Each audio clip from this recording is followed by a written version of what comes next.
listening to the Holy Bible 1-Year Challenge with Master Storyteller Michael Wood, featuring the easy-to-read version and used by permission from Bible League International. Enjoy the show! Hello everyone, welcome to day 66. We're continuing in the book of Leviticus.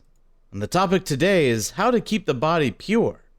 We'll talk about all kinds of different discharges, both for men and women. And in chapter 16, Moses' brother, Aaron, gets specific instructions on how to operate in the Holy Temple. Remember, 2 of his sons got vaporized last time they tried to make up their own rules. So now we reestablish the rules to make Aaron pure and set the boundaries. And God talks about how once a year, all the Israelites will be purified from all their sins. We're also continuing in the book of Mark. And there's a plot to kill Jesus. But in the meantime, Jesus is preparing for the Last Supper with his followers. And then there's a little controversy when a woman decides to pour expensive perfume on the head of Jesus. And the followers think that this was a huge waste of money, that they could have used the money to give to the poor. They were actually surprised at Jesus' response that he not only defends her, but explains that she is preparing him for death. If you enjoy the show, visit me at patreon.com/storymaster. You'll find the link in the description box below. By contributing as little as $1 per month, you will enable me to continue this ministry, and you'll get cool rewards too. Together, we're going to get through the Bible in 1 year. Let's get started. Leviticus 15. Rules for discharges from the body. The Lord also said to Moses and Aaron, "Say to the Israelites, whoever has a genital discharge is unclean. The person is unclean, whether the discharge continues to flow or whether it stops." The following are more detailed instructions from the Lord. If a man with a discharge lies on a bed, that bed becomes unclean. Everything he sits on will become unclean. If you touch that bed, you must wash your clothes and bathe in water. You will be unclean until evening. If you sit on anything that he sat on, you must wash your clothes and bathe in water. You will be unclean until evening. If you touch him, you must wash your clothes and bathe in water.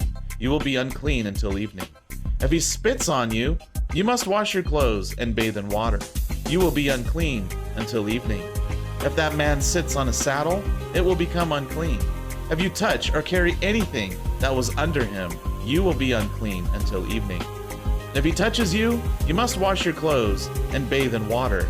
You will be unclean until evening. If a man with a discharge touches a clay bowl, that bowl must be broken. If he touches a wooden bowl, that bowl must be washed in water. When it comes time for a man with a discharge to be made clean, he must wait 7 days. Then he must wash his clothes and bathe his body in running water. Then he will become clean. On the 8th day, he must take for himself 2 doves or 2 young pigeons and come before the Lord at the entrance of the meeting tent. He will give the 2 birds to the priest.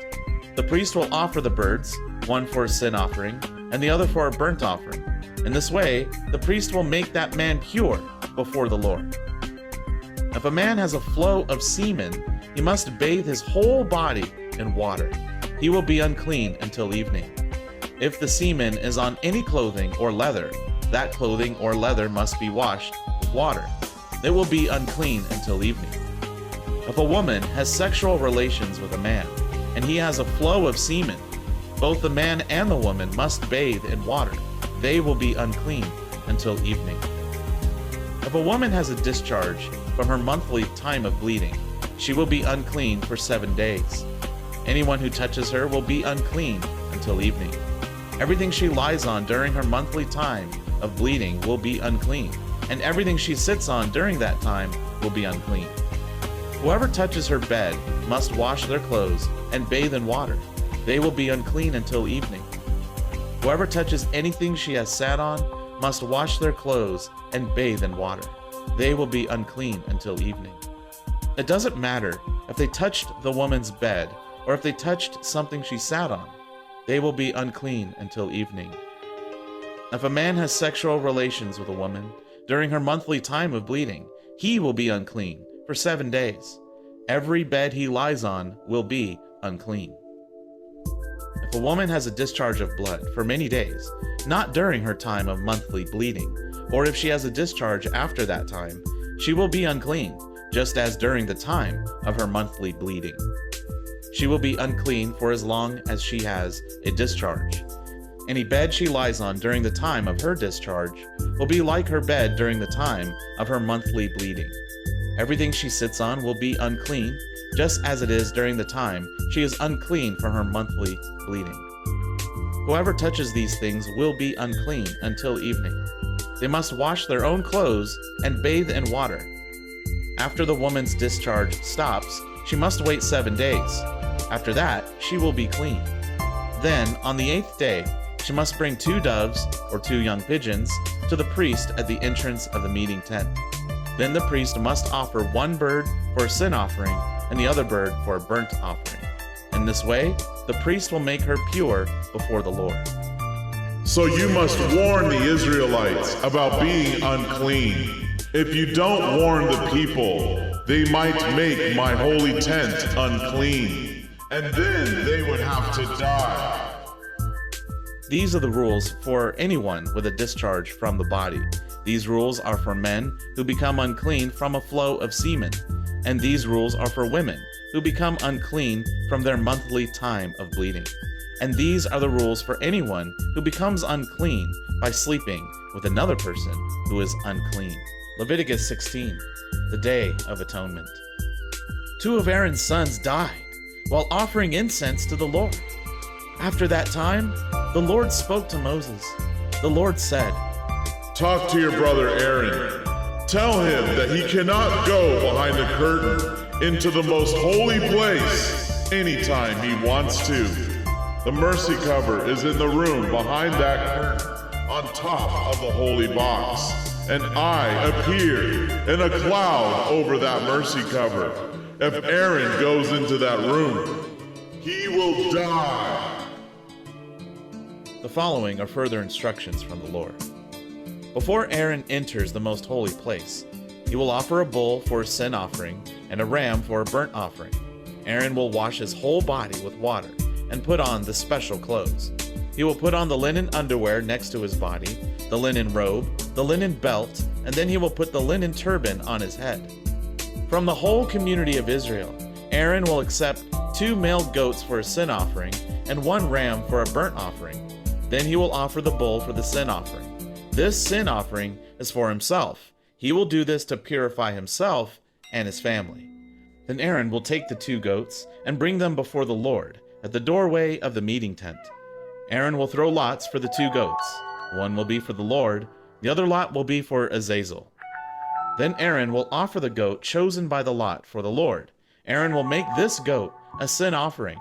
But the goat chosen by the lot for Azazel will be brought alive before the Lord. Then this goat will be sent out to Azazel in the desert. This is to make the people pure. Then Aaron will offer the bull as a sin offering for himself. He will purify himself and his family. He will kill the bull for the sin offering for himself. Then he will take a fire pan full of coals of fire from the altar before the Lord. Aaron will take 2 handfuls of sweet incense that has been ground into powder and take it into the room behind the curtain. He will put the incense on the fire before the Lord. Then the cloud of incense will hide the mercy cover that is over the box that holds the agreement. This way, Aaron will not die. Aaron will dip his finger into the bull's blood and sprinkle it on the front of the holy box. Then he will sprinkle the blood 7 times onto the front of the mercy cover. Then Aaron will kill the goat of the sin offering for the people. He will bring this goat's blood into the room behind the curtain. He will do with the goat's blood as he did with the bull's blood. He will sprinkle the goat's blood on the mercy cover and in front of it. In this way, Aaron will purify the most holy place from all the uncleanness and sins of the Israelites. He will also purify the meeting tent, because it stands in the middle of people whose sins have made them unclean. No one must be in the meeting tent when Aaron goes in to purify the most holy place. No one is to go in there until Aaron comes out after purifying himself, his family, and all the Israelites. Then Aaron will go out to the altar that is before the Lord. Aaron will make the altar pure.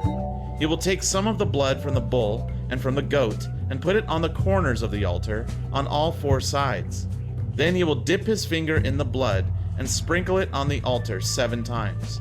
In this way, Aaron will make the altar holy and clean from all the sins of the Israelites. So Aaron will make the most holy place, the meeting tent, and the altar pure. Then he will bring the living goat to the front of the tent. He will put both his hands on the head of the living goat. Then he will confess the sins and crimes of the Israelites over the goat. In this way, Aaron will lay the people's sins on the goat's head. Then he will send the goat away into the desert. A man will be standing by, ready to lead this goat away. So the goat will carry all the people's sins on itself into the empty desert. The man who leads the goat will let it loose in the desert. Then Aaron will enter the meeting tent. He will take off the linen clothes that he put on when he went into the holy place. He will leave these clothes there. He will wash his whole body with water in a holy place. Then he will put on his clothes. He will come out and offer his burnt offering and the people's burnt offering. He will make himself and the people pure. Then he will burn the fat of the sin offering on the altar. The man who led the goat to Azazel must wash his clothes and his whole body with water. After that, he may come into the camp. The bull and the goat for the sin offerings will be taken outside the camp. The blood from these animals was brought into the holy place to make the holy things pure. The skins, bodies, and body waste of those animals will be burned in the fire. Then the man who burns them must wash his clothes and bathe his whole body with water. After that, he may come into the camp. This law will always continue for you. On the 10th day of the 7th month, you must not eat food. You must not do any work. None of the travelers or foreigners living in your land can do any work either, because on this day, the priest will do this to make you pure and wash away your sins. Then you will be clean to the Lord. You must humble yourselves, because this day is a very important day of rest for you. This law will continue forever. The Lord said, In the future, this ceremony will be done by the priest who will be anointed and appointed to serve after his father. That priest will put on the holy linen clothes and make the most holy place, the meeting tent, and the altar pure. He will also make the priests and all the people pure. That law will continue forever. Once every year, you will purify the Israelites from all their sins. So they did everything that the Lord had commanded Moses.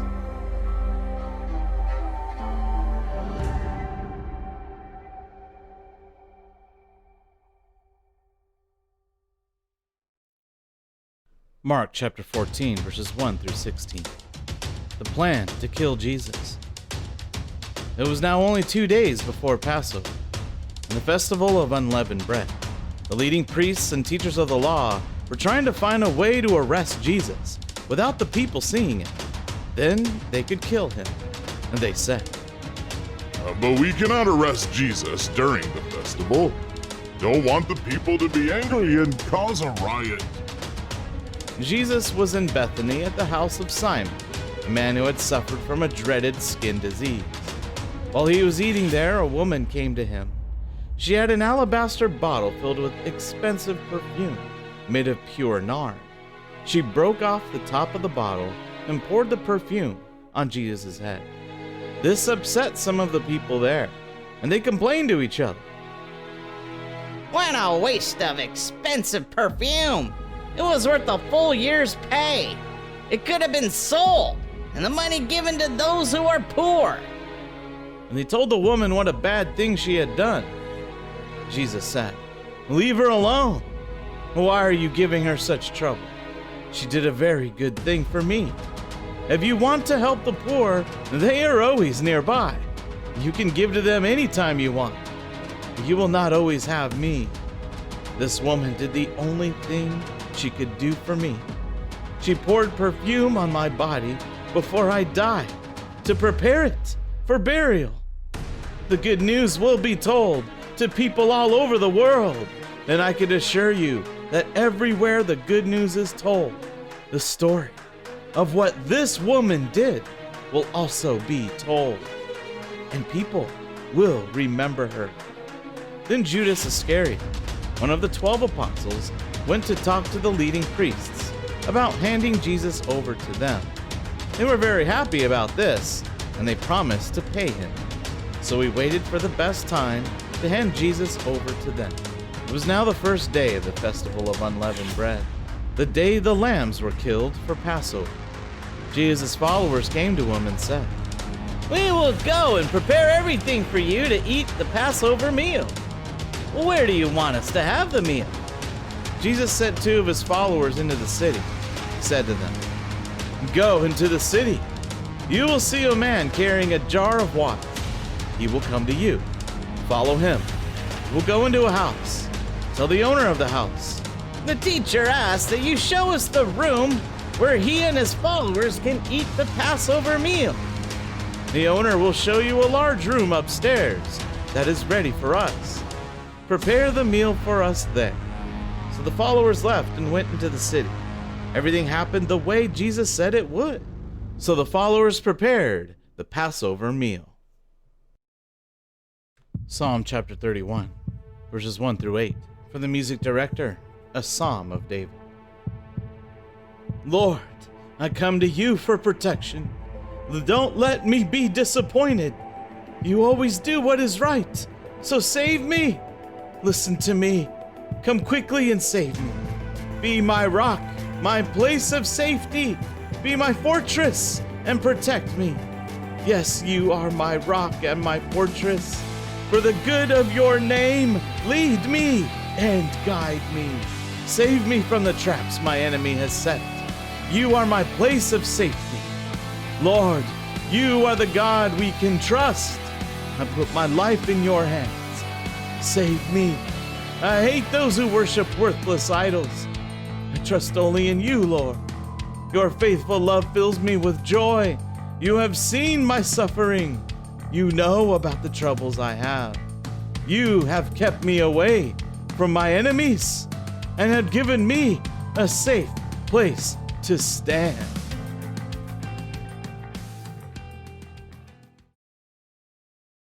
Thank you, everyone. That was day 66. Join us for day 67. We'll hear rules about killing and eating animals. And then in chapter 18, the Lord gives the rules for all kinds of sexual relations. And in the book of Mark, Jesus has a final supper with his followers. And then he goes out to pray to the Lord, that the Lord spare him from certain death. We hope you enjoyed today's verses. Be sure to leave us a positive review and to share this podcast with your friends and family. Please join us for the next episode as we experience the Bible in 1 year.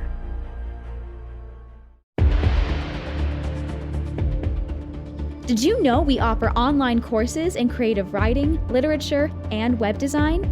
Visit us at storymaster.online to learn more.